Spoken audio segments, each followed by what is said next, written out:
Welcome to Overcome Yourself, the podcast, where we rewrite stories, shift mindsets, and make dreams come true. I'm your host, Nicole. Let's get into today's episode. Hello there, and welcome to the next episode of Overcome Yourself, the podcast. As you know, my name is Nicole, and I'm so excited to be here today with Lori. Now, Lori is an author, and she talks about the high life. Did I say that correctly? Yes. Okay, Yes. good. The name of the book. Yes. High on Life. Yes. Okay. So high on life. And so I would like to let you take it away, Lori. Please tell us a little bit about who you are and who you help.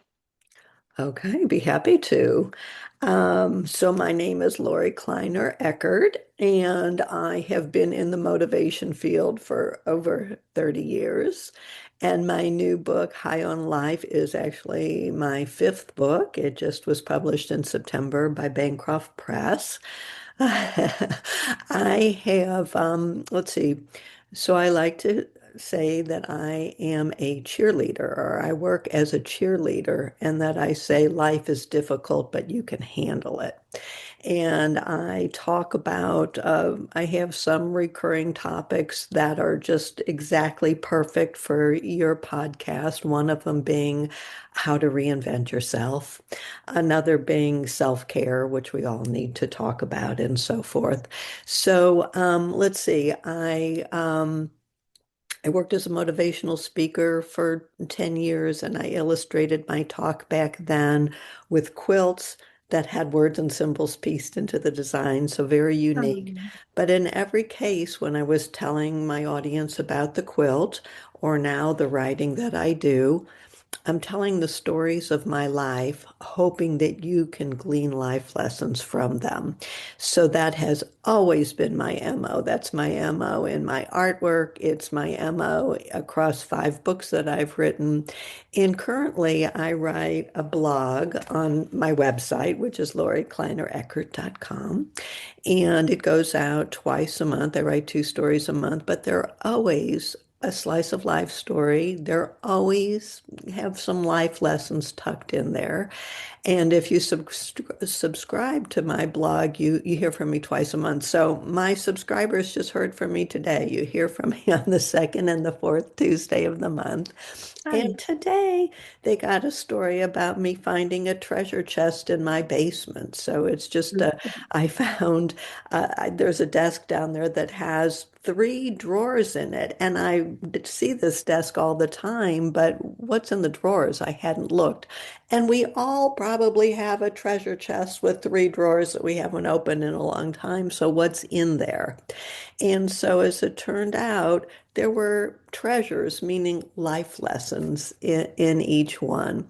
And so again, I hope that my audience will identify with that. In the top drawer, I had stuff from my dad, who's deceased.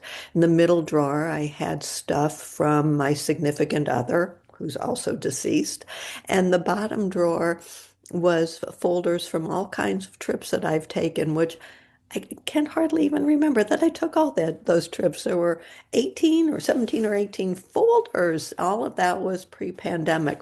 So that was kind of reminding people, you've had fun travels in the past. If you can't afford it right now or can't fit it into the schedule, why don't you go look at your photo album from a trip 10 years ago or something like that?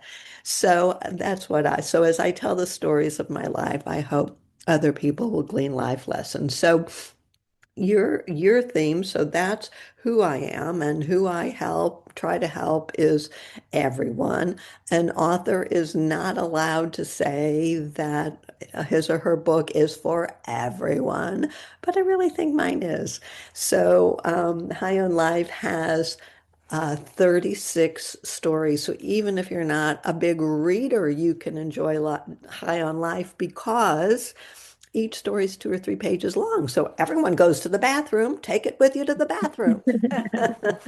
And every of the every story in High on Life has a one-line takeaway that's beautifully illustrated. So it's a little book. I'm holding it up for you to see, Nicole. Oh, It's a little book. It's 6.5 inches square, so it's kind of like a coffee table book because it has all of these beautiful images in it and all of these great stories. So, shall I tell you maybe about how to reinvent yourself, since that is so, your podcast is where transformation begins and how to create a better you? That seems to be right down your alley, or would you rather ask me something different? I love it. Let's go with it. Yes, talk to us about reinventing ourselves. Okay. Well, I think that we have all reinvented ourselves dozens of times, depending on how old we are.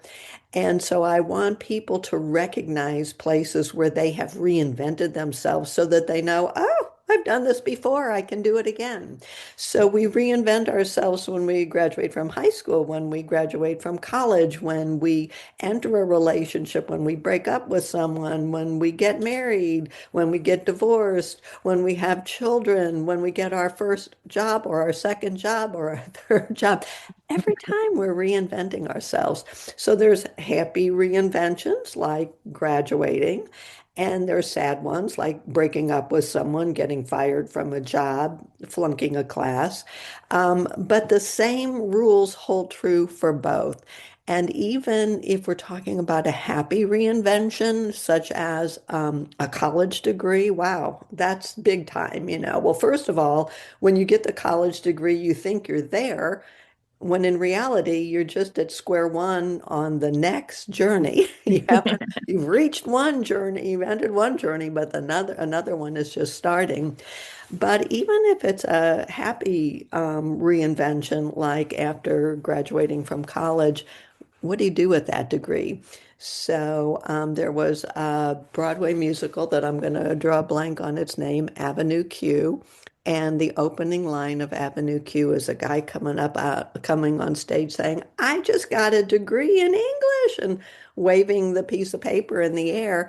And the second line is, what do you do with a degree in English? Which I really identified with that because 2 out of 3 of my adult children have degrees in English.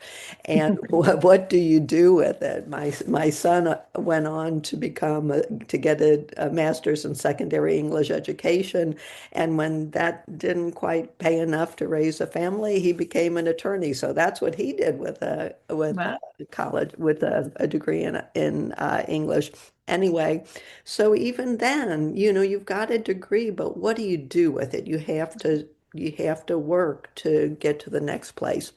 So my recipe for reinvention is very simple because if you're reinventing yourself at a bad time in your life, after you've broken up with someone, after there's a death in the family, you just want to lie on the sofa with the blanket over your head. You don't want to go anywhere, do anything.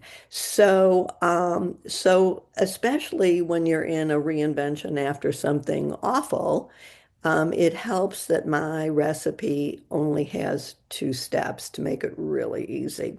So the first step is that you have to have a healthy routine, and you have to stick to it. So this means you got to wake up, you have to nourish your body, you have to exercise, you have to get dressed every day. For women, if you wear makeup, put on makeup, certainly make sure you brush your hair and become the best you can be. So all of that is in your daily routine.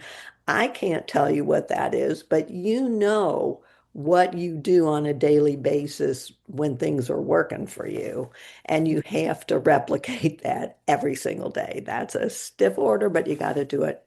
And then step 2 in my personal reinvention, again, want it to be so easy. So it's just 2 steps. And the second step is do one thing, just one thing a day in the direction of your new life. And I suggest that you get a notebook or even just a piece of paper as your accountability log, and you write down today's date and what you did to reinvent yourself. So again, if one time when I was really very bereft was when all of my children had left the nest.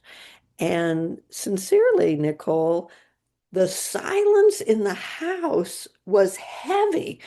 It pushed down on me. I couldn't almost get up off the sofa.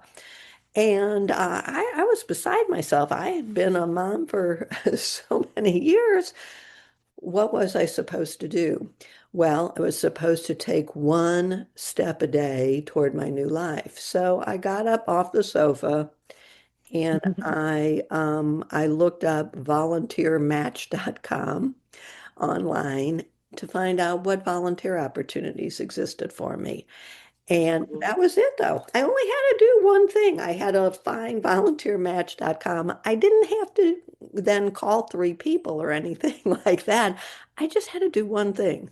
And so really, if you do one thing a day for like 7 days, you're going in a new direction. That's all there is to it. You are off and running. And if you're doing a happy reinvention, like that college degree, maybe, you can do more than one thing a day. So in that case, there's a hack. I don't have ADD, but there's a hack for people who do that. The way to get things done is to set a timer and Mhm. work for that amount of time. So that's a great hack in life. So set a timer for 15 minutes if you're in a happy reinvention and make many phone calls or make many send many emails or do many Google searches. But again, always write down in your accountability log that you did it. And it's just amazing how that adds up. It really is. It's It's true. wonderful. Yeah. Um, so You so know, that's my recipe. I love it. I love it. And one of the things that I talk about in my book is that motivation, what we think of as motivation is a lie. It's not, it doesn't just hit you out of nowhere, right? And a lot of people think, well, tomorrow I'll be motivated to go to the gym. Tomorrow I'll be motivated to, do the job applications. Tomorrow I'll be motivated to make the calls to my clients. And motivation doesn't work like that. Motivation is kinetic energy, the way that I looked at it, right? And it's exactly what you're describing. And in order to actually access that power, that energy, that motivation, you have to start doing something. Right. And so that's exactly what you're talking about is getting momentum. So the fact that you pick up your phone and you're like, I don't have to call them. I don't have to commit to doing 30 minutes. I just have to find a place where I can look for volunteer opportunities. You go on Google and you're like, I like this one. Check, you're done. That's You're it. That done. is the task.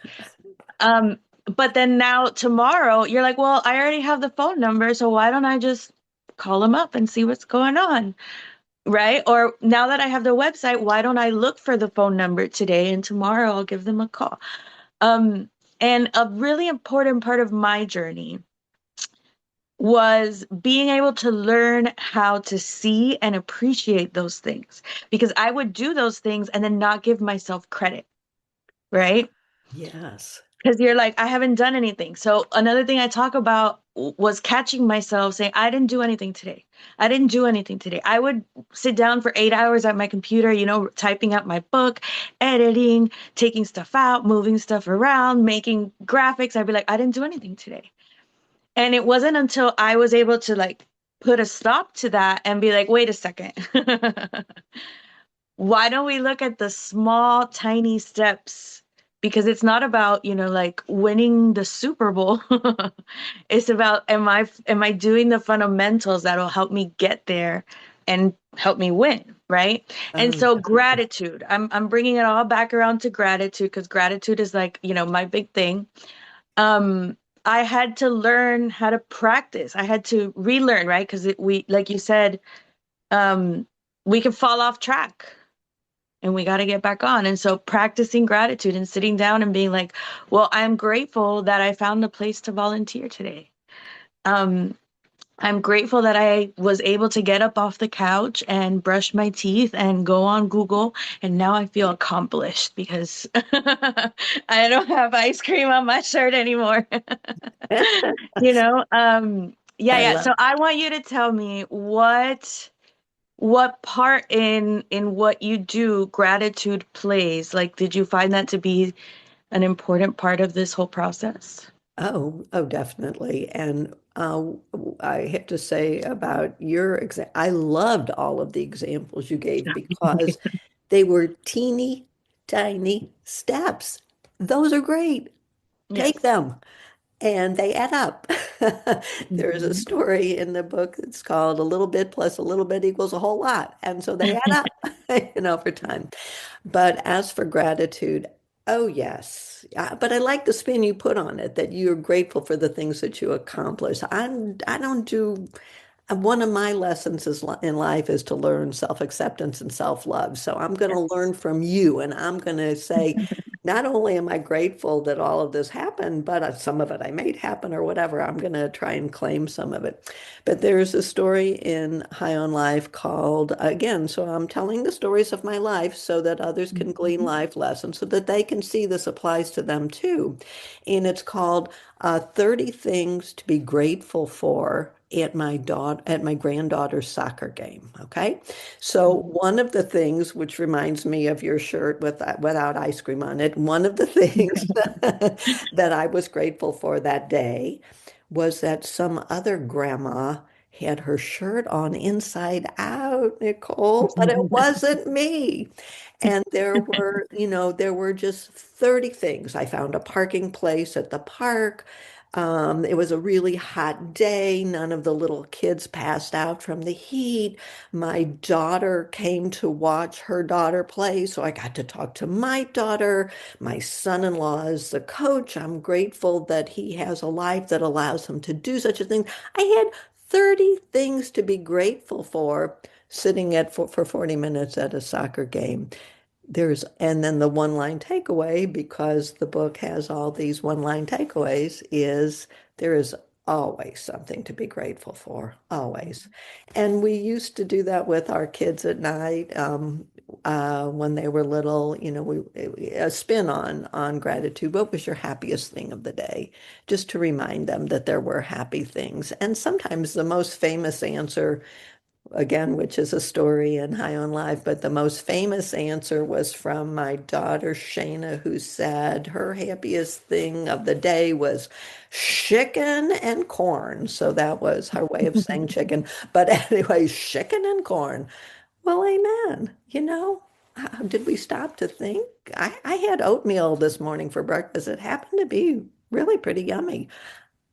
I haven't stopped to be grateful for that, and I should be. Some people are hungry, some people have illnesses that don't allow them to eat or taste buds that aren't working. There's so many things to be grateful for. That I'm so thrilled that that's one of your big things. I'm impressed. Yes. I'm impressed. Thank you. Yeah, and I learned it in a hard place and I try to bring it down to the smallest, tiniest little detail that I can. So like when I think of going to one of my sister's, baseball games, softball games when she used to play, I imagine thinking about like the green and the grass. Like I love how green the grass is today. I love how blue the sky looks, or that we have clouds, or that the temperature is not too hot. It's hot, but like it's not like we're boiling alive hot. And it's not cold, right?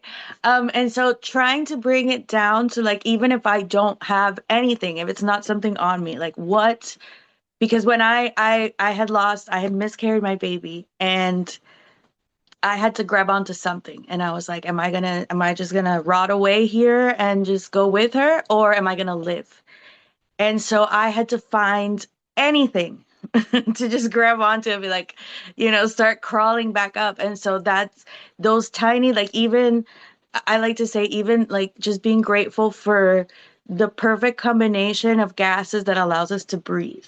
Cause like it's perfect. It's like the perfect amount. If there's a little bit more oxygen, we wouldn't be here. A little bit less, we wouldn't be here. So even just the tiniest little things like that, like what? Is there any little spark of glimmer? And so I always try to focus in on the smallest thing because you never know where someone is. And so I love that. I love that you mentioned like even just the fact that people are present, that you Oh, have someone to look at, that the sun is out, that everybody's with you and enjoying those moments, even the oatmeal, right? Because it is so easy to just be like, well, it was just oatmeal. it was just Yeah, but it oatmeal. nourished you. And it had pecans in it. Oh my God, it was so And it yummy. was It delicious. was delicious. Right? Yeah. And so high on life, like the way that we destroy apathy, because there's this, I was reading an article about this sensation where it's not depression, but it's just a general meh. Like we Uh, are a society that has access to everything, anything we can imagine. We have water, we have food, we have everything, and it can kind of get numb, and it's just this meh. You're just this meh. So you're not depressed, but you're not happy, and the way to combat that is gratitude. Like what do you have right here, right now? What is around you that you can you can use um to combat that, because if not you're just going to be dragging yourself through life like meh, like everything. I have a great apartment but like it sucks because I don't have this McMansion, like yeah, really. So really enjoying right now, and I love that that's what your book is about, and I love that that's your whole thing. It's beautiful, so thank you yeah. for sharing that with us. Oh, I'm so thrilled we're on the same wavelength with all of that. That's wonderful. Yes. I have a lot more notches on my belt for years lived than you do. So I'm actually in a place where I feel I have everything. Basically, though, I have to say that the only thing I ever wanted was kids. So I did get kids and I've got 10 grandkids. So I'm really a very fortunate person. But so I'm a little further down the road and I really do have everything. But what do you do? How do you make sure having everything equals happiness? That is still a trick. That is still a trick. And Mhm. gratitude plays a really big part in it, and which, allows you to take time and smell the roses along the way and all those kinds of things. All those really trite kinds of quotes are just so amazing and have so much to teach us, like you have to nourish to flourish, it's like, oh yeah, you do. Take care of yourself. So I started off saying to you, that's one of the things that I still struggle with. I'm great at taking care of kids, grandkids, friends. I'm great. I don't do as much for myself. So, what would it look like if I did more for myself? I'm working on Love it. it. I'm Yes, working on it. I love it. Now, how can we stay in touch with you? I don't remember if we talked about this before. Did you have a gift for the audience or something that we can use to stay in touch with you? I know you mentioned subscribing to your Oh, blog. sure, sure, sure. Let's see. I hadn't thought of it in terms of a gift, but if so, High on Life has 36 slice of life stories. I never want to proclaim that I have cornered the market on these kinds of stories or on this brand of wisdom or anything like that. You have all these stories too. So at the back of High on Life, there's some blank pages so that if you're inspired by any of these stories, you can write your own stories. And then Oh, we just released the High on Life journal, which is 158 blank pages, but it has those one-line takeaways. There's always something to be grateful for. But if you go to my website, which is, you just always have to remember my name, Lori Kleiner Eckert, that would find me on Facebook, on Instagram, on X, on my website. You'll find me everywhere. If you go to my website and scroll down the home page, there are writing prompts because I think that your inner voice has a lot to tell you, and what better to access it than writing. So yeah, so each of the stories in High on Life, I'm in progress on it. I just posted the 20th one 26 minutes ago at noon. The 20th the 20th set of writing prompts went up on my website. I think that that is a great gift. Journaling is a way, it's a gift you give yourself. It's a way to be in touch with yourself. And a quote in High on Life is when your heart speaks, take good notes. So that's what you're doing when you journal. So yes, LoriKleinerEckert.com. Scroll to the bottom of the page. It says High on Life writing prompts. At this point in time, there are 20 of them. Every Tuesday, there'll be a new set, and I hope everyone loves them. Nice. That is amazing. So thank you so much. And we like to end off with a final quote. So what is your final tip for the audience for today? Oh, well, I said it already once, but I love it. And it is a little bit plus a little bit adds up to a whole lot. So you have a friend who is a trial attorney, father of five, and he also, when his kids were young, wrote a dozen novels. How did he do it? One page a day, each and every day. A novel, an average novel is 350 pages. He wrote 365 by writing one a day and has more than a dozen books out. So a little bit plus a little bit equals a whole lot. Those teeny tiny Mhm. little steps you were talking about. Oh my God, do they add up? It's a great life Yes. lesson. And how do you write one page at a time? One word, one letter at a time. I love it. You keep bringing me back. I love it. I say that no step is too small, but you have taught me something. Thank you. Oh, I love it. Okay, cool. Oh, awesome. I know we're going to be good friends. This has been amazing. Thank you so much for joining us today, Lori. And we will catch you guys next time on the next episode of Overcome Yourself, the podcast. Bye.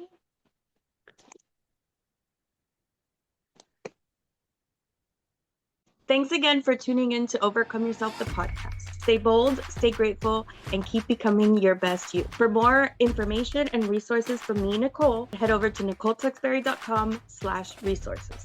See you next time.